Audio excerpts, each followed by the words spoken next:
have spoken blessing over your child, and something in how you are raising them is quietly teaching them to trade it away. Not all at once, for something small, for comfort, for relief, for the first thing that promises to make the hunger stop. The Esau spirit does not begin with a bowl of stew. It begins in a home.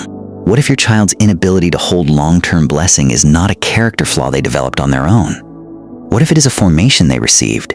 What if the way you have been protecting them and resolving their discomfort has been building in them the exact thing Scripture warns against? By the end of this video, you will understand the 3 parenting patterns that form an Esau, a child who has been given everything and still trades the blessing away. And you will know which one your home is currently building. 2 fathers, both Christian, both praying blessing over their children regularly. The first father loves his son with a love that cannot tolerate discomfort. Every time his son faces something hard, a consequence, a disappointment, a delayed want, the father removes it. He calls it grace. He calls it love. His son is growing up learning one thing: discomfort is a problem to be solved, not a path to be walked. He does not yet know what that formation will cost when the moment of blessing arrives and requires something from his son. The second father watches his son face the same discomfort, and he stays in the room without fixing it. His son is learning that hunger does not have to be answered immediately, that the blessing is worth the wait. Same love, different formation, and the difference will not be visible for years until the bowl is offered. Hebrews 12:16 and 17. See that no one is godless like Esau, who for a single meal sold his inheritance rights as the oldest son. Afterward, when he wanted to inherit the blessing, he was rejected. He could bring about no change of mind, though he sought the blessing with tears. The writer does not describe Esau as evil. He describes him as godless. The Greek word is bebelos, profane, common, someone who has lost the ability to distinguish between the sacred and the immediate. That inability was not born in a moment. It was formed over a lifetime, in a home. The first pattern goes by a name that sounds like love, and it is the most common one sitting inside Christian families today. The first pattern, removing every obstacle before your child has to face it. The parent who intervenes before the consequence lands, who softens every hard edge, who cannot watch their child struggle without reaching in. The teacher gets called, the coach gets corrected, the disappointment gets resolved before the child has had to sit with it long enough to grow anything from it. Proverbs 20:21 says, "An inheritance claimed too soon will not be blessed at the end." The child who is protected from every cost never develops the interior muscle that holding a blessing requires. Esau was hungry. That is not a sin. The sin was that his hunger made the decision. He had been formed in a home where immediate hunger was the governing voice. He had never learned to hold want without acting on it. The child raised in the rescue pattern grows up making Esau's trade repeatedly, not with a bowl of stew, with a relationship, a career, a covenant. Always the immediate thing over the inherited one. Always the relief over the promise. The reframe. The discomfort you remove from your child today is the muscle they will not have tomorrow. But there is a second pattern, and it hides inside something that looks even more like good parenting than the first one. The second pattern, raising a child whose emotional state governs the household. In this home, the child's feelings are not just heard, they are the highest authority in the room. When the child is upset, the schedule changes. When the child is uncomfortable, the plan adjusts. The parent has confused honoring the child's emotions with submitting to them. And the child has received a formation that says, what I feel right now is more important than what I was made for. Romans 8:6 says, the mind governed by the flesh is death, but the mind governed by the spirit is life and peace. Esau's flesh was hungry. His spirit knew what the birthright meant. His flesh won, because nothing in his formation had ever taught the spirit to govern the flesh.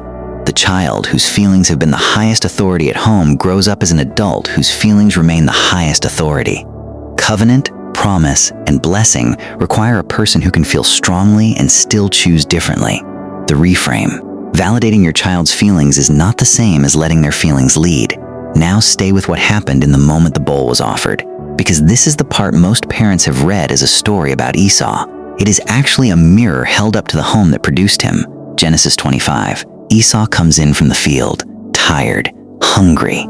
Jacob has stew, and Esau says, I am about to die. The hunger is real, but the drama is the formation speaking. He has been built for the immediate, so the immediate is all he can see.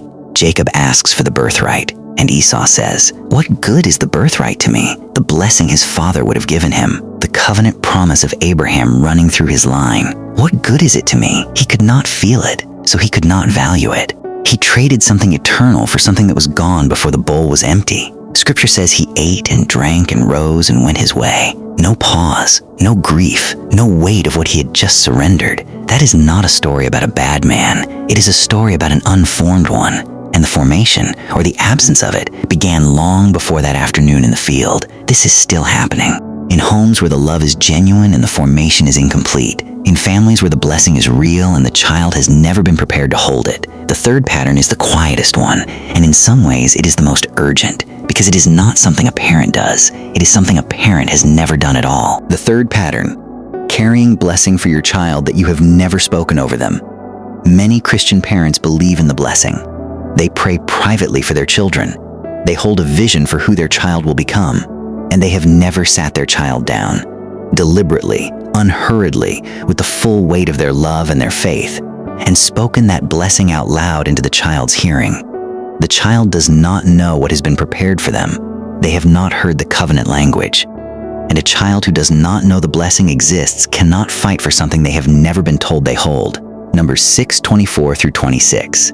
The Aaronic blessing was not written silently. It was declared over people, out loud, by appointed voices, because the blessing requires a voice. It requires words. It requires a parent who opens their mouth and says, "This is who you are. This is what God has placed in you, and this is what I am believing for you." Esau wept when he lost the blessing. He did not know its value until it was gone, because no one had made him fluent in it while he still had it. The reframe, your child cannot protect a blessing they have never been told they carry. You are not raising an Esau on purpose. You are raising a child you love more than you can fully measure. And that love, unexamined, can be the very thing that builds in your child the inability to hold what God has placed in their hands. Look at your home honestly this week. Ask one question. Am I forming a child who can hold the blessing? Or a child who has been so protected from discomfort, so governed by their feelings, so unaware of what has been prepared for them, that when the moment arrives, they will not have the interior strength to receive it? The Esau spirit does not look like rebellion. It looks like a child who was loved well and formed incompletely. Your child is still being formed. That is the grace. The formation can change, not by withdrawing your love, by redirecting it, by asking God tonight what your child needs from you that is not comfort, but covenant. Jeremiah 29:11 says, "For I know the plans I have for you, declares the Lord, plans to prosper you and not to harm you, plans to give you hope and a future." That future belongs to your child, but the path to it runs through the formation they are receiving inside your home right now. Speak the blessing. Hold the line. Let the discomfort teach what comfort cannot. Your child does not need a parent who removes every obstacle. They need a parent who prepares them to walk through one. If you are ready to raise a child who holds the blessing, go to the comments right now and type, "I will raise a child who holds the blessing." That is not just a comment. That is a declaration over a child who was born from more than the bowl. And if a parent came to mind while you watched this, someone whose child is being formed by comfort instead of covenant, send this to them today, because the blessing is still available, but the formation has a closing window.